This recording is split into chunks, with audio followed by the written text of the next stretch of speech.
네, 여기 묵상간증 고난으로 만나주심입니다. 제가 어릴 때 교회에 다니지 않으시던 아버지는 술에 취해 새벽에 들어오기 일쑤였습니다. 그때마다 저는 아빠가 엄마를 때리진 않을까 하는 불안감에 떨며 학교에 갔습니다. 어머니는 불쌍하고 아버지는 무서웠기에 저는 집안에서 제 감정을 잘 표현하지 못했습니다. 그러다 부모님이 큐티하는 교회 공동체에 속하시면서부터 두 분의 관계가 조금씩 회복되었습니다. 그렇게 가정이 점차 안정되자 제 속에 눌러온 감정들이 하나씩 터져 나왔습니다. 중학생 때는 소위 노는 언니들과 어울렸습니다. 언니들이 시키는 대로 저는 후배들에게 돈을 준비해 오라고 했는데 그 일이 드러나 학교에서 징계를 받았습니다. 중학교를 마친 무렵에는 어울리던 친구들에게 왕따를 당했습니다. 하지만 그때 교회 청소년부 선생님들의 도움으로 문제가 해결되면서 고등학교에서는 비교적 안정적으로 생활할 수 있었습니다. 그러나 과거 부모님의 불화, 징계와 왕따 사건의 후유증으로 우울하고 힘든 시간을 보냈습니다. 고등학교 졸업 후 저는 지원한 대학에 모두 떨어져 재수를 했고 어렵게 들어간 대학교는 사회불안 장애로 3번밖에 가지 못했습니다. 그러다 2년 전에 어머니가 유방암에 걸리셨습니다. 그런데 어머니의 암은 성령의 선물이 되어 저희 가족을 하나로 만들어 주었고 공동체의 기도와 섬김과 사랑을 느낄 수 있게 해주었습니다. 또한 제가 하나님을 신뢰하며 공동체의 믿음의 뿌리를 내릴 수 있는 계기가 되었습니다. 작년에 어머니의 항암 치료가 끝나고 저의 길고 긴 대학 생활도 끝났습니다. 저는 미술학원에서 아르바이트를 하다가 전공을 살려 디자인 회사에 입사했습니다. 그러나 조울증과 불안장애로 정신과 약을 11알이나 먹고 있는 제게 사회생활은 버겁고 힘이 들어 결국 퇴사했습니다. 비록 세상적으로 되는 일은 없지만 주님은 이렇게 여러 고난을 통해 저를 만나주셨습니다. 예수님이 강림하실 때 저도 주님의 기쁨이 되기를 소망합니다. 적용하기입니다. 아픈 어머니를 대신하여 매일 빨래를 하겠습니다. 매일 아침 9시에 일어나서 큐티하고 정신과 약을 잘 챙겨 먹겠습니다. 네, 여기 마지막 부분에 나와 있지만 세상적으로 되는 일은 없지만 주님은 이렇게 여러 고난을 통해서 저를 만나주셨고 예수님이 강림하실 때 자신도 이렇게 주님의 기쁨이 되기를 원한다라고 이렇게 고백해주고 있습니다. 오늘은 데살로니가전서 우리 2장 13절부터 20절까지의 내용인데요. 먼저 13절, 14절을 보면요. 이러므로 우리가 하나님께 끊임없이 감사함은 너희가 우리에게 들은 바 하나님의 말씀을 받을 때에 사람의 말로 받지 아니하고 하나님의 말씀으로 받음이니 진실로 그러하도다. 이 말씀이 또한 너희 믿는 자 가운데서 역사하느니라. 형제들아, 너희가 그리스도 예수 안에서 유대에 있는 하나님의 교회들을 본받은 자가 되었으니 그들이 유대인들에게 고난을 받은 것 같이 너희도 너희 동족에게서 동일한 고난을 받았느니라 라고 말씀해 주고 있어요. 13절에 보니까요, 이들이 데살로니가 교회 성도들이 하나님의 말씀을 받을 때 사람의 말로 받지 아니하였다라고 하고 있습니다. 이것은 아마도 이 지역에서 바울이 설교를 했겠죠. 그 말씀을 하나님이 주시는 말씀으로 받았다라는 것을 말씀하고 있는 것이에요. 우리도 말씀을 어떤 자세로 받고 있는지를 돌아봐야 됩니다. 누군가에게는 이 말씀이 여기 나와 있는 것처럼 너희 믿는 자 가운데서 역사하느니라 인 것처럼 누군가에게는 이 말씀이 역사하는 일들이 일어나지만 누군가에게는 아무런 역사도 일어나지 않음을 보게 되어져요. 왜 그럴까요? 사람의 말로 받기 때문이고, 다른 말로 말하자면 내 생각이 더 옳다고 여기기 때문에 말씀이 자리 잡지를 못하는 것이라고 볼 수가 있는 것입니다. 정말 나에게는 이 말씀이 생명으로 다가오고 있는가, 이런 것들을 우리가 생각해 봐야 한다라는 것이겠죠. 사실 우리가 성경 인물들 보면 되게 부럽지 않습니까? 막 하나님하고 교제하는데 막 하나님이 직접 말씀으로도 말씀하시고, 근데요, 그때보다 더 복된 시대를 지금 우리들은 살아가고 있거든요. 창세기부터 지금 바울이 데살로니가 전서를 쓸 때요, 신약 성경은 없었습니다. 근데 우리는 지금 신약 성경도 가지고 있고 하나님의 말씀을 가지고 있는데, 근데 그걸 내가 직접 묵상하지 않고 말씀에 관심이 없으니 그런 모습을 보이는 것이겠죠. 그랬을 때 여기 14절에 보니까요, 이 말씀이 믿는 자 가운데 역사했을 때 어떤 일들이 벌어집니까? 바로 고난이 주어졌다라는 것이에요. 그래서 여기 나와 있는 것처럼 유대인은 하나님의 교회들을 본받는 자가 되었다라는 것은, 유대인은 하나님의 교회들 같은 경우는 예루살렘 교회, 초대교회를 말하는 것이겠죠. 예루살렘 교회와 그들이 유대인들에게 이렇게 어려움을 당했거든요. 그런데 여기 데살로니가 교회도요, 동족에게 동일한 고난을 받았다고 해주고 있어요. 동족, 아마 유대인은 아니었을 거겠죠. 근데 이게 뭘 말하겠습니까? 우리가 말씀대로 살면요, 고난이 필수적이라는 것을 말씀해 주고 있어요. 왜 그럴까요? 여러분, 십자가의 의미를 십자가를 보시면 알아요. 예수님이 십자가에서 왜 죽으셨죠? 그 이유는 십자가 방식으로 산다라는 것은 이 세상과 정반대 방식으로 살기 때문에, 그래서 십자가에서 죽임 당하셨다는 것을 안다면 우리도 말씀의 가르침 십자가 방식으로 살면요, 이 세상과는 정반대로 살아가게 됩니다. 정반대로 살아가기 때문에 고난이 필수적일 수밖에 없다라는 거죠. 그런데 내가 예수님을 믿는데 말씀대로 사는데 고난이 하나도 없다라고 말한다면 그게 과연 진짜 우리가 말씀대로 살고 있는가, 진짜 십자가 방식으로 살고 있는가를 돌아봐야 한다라는 것을 이렇게 말씀해 주고 있는 것이에요. 그랬을 때 이 13절에도 시작할 때도 바울이 하나님께 끊임없이 이러한 것들에 대하여서 감사한다라고 이렇게 말씀해 주는 것을 볼 수가 있는데요.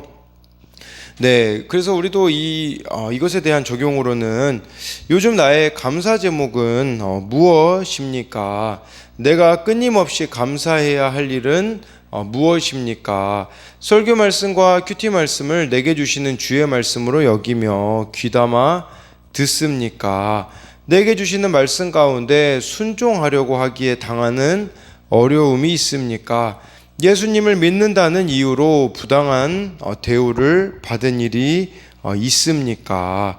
15절, 16절 말씀을 이제 보게 되어지면요, 유대인은 주 예수와 선지자들을 죽이고 우리를 쫓아내고 하나님을 기쁘시게 하지 아니하고 모든 사람에게 대적이 되어 16절에 우리가 이방인에게 말하여 구원받게 함을 그들이 금하여 자기 죄를 항상 채움에 노하심이 끝까지 그들에게 임하였느니라 라고 말씀해 주고 있습니다. 여기 유대인들은요, 예수님과 선지자들을 죽였다라고 말씀해 주고 있는데, 여기서 예수님 또 선지자들은 그 당시 또 사도들을 뜻한다라고도 볼 수도 있겠죠.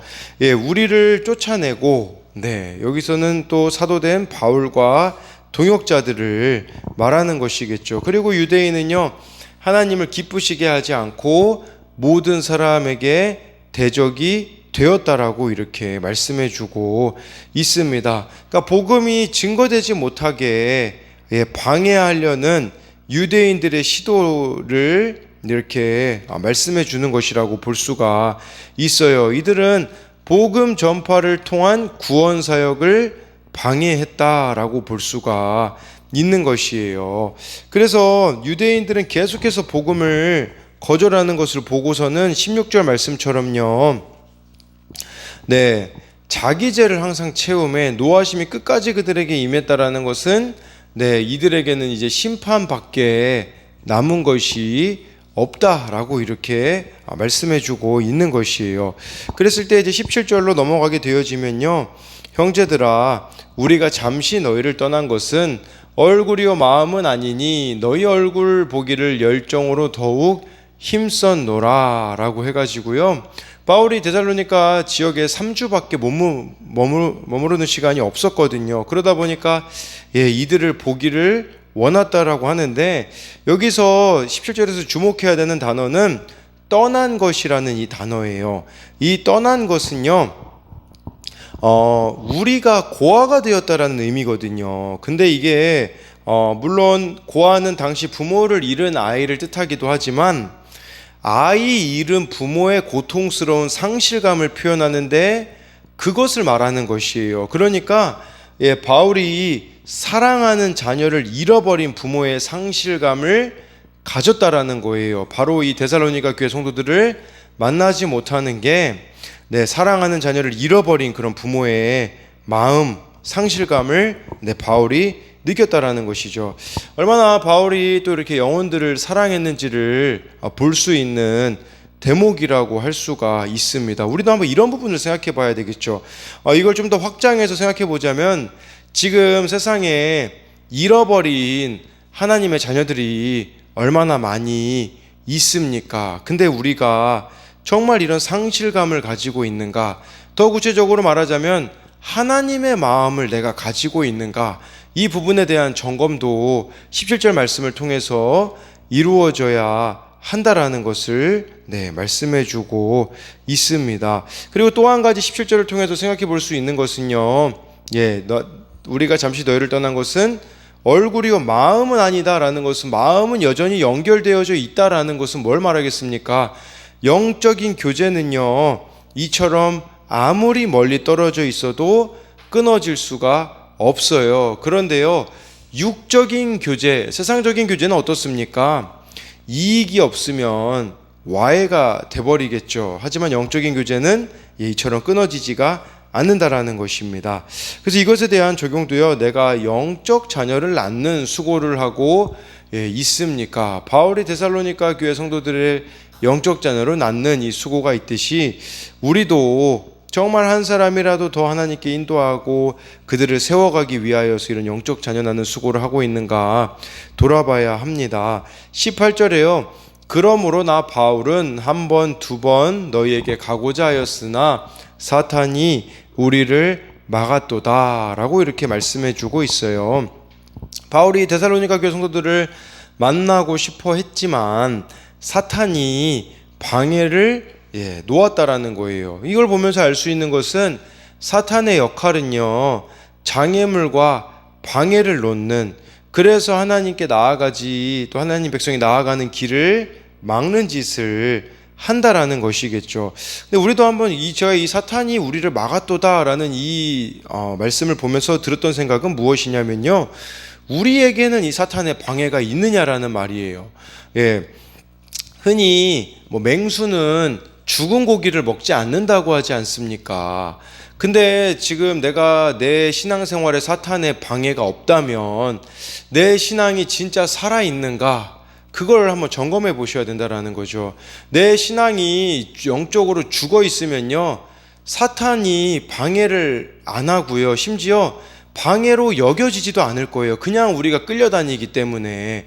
근데 내가 영적으로 살아있으면 사탄의 방해를 분별할 수가 있게 되어지는 것이겠죠.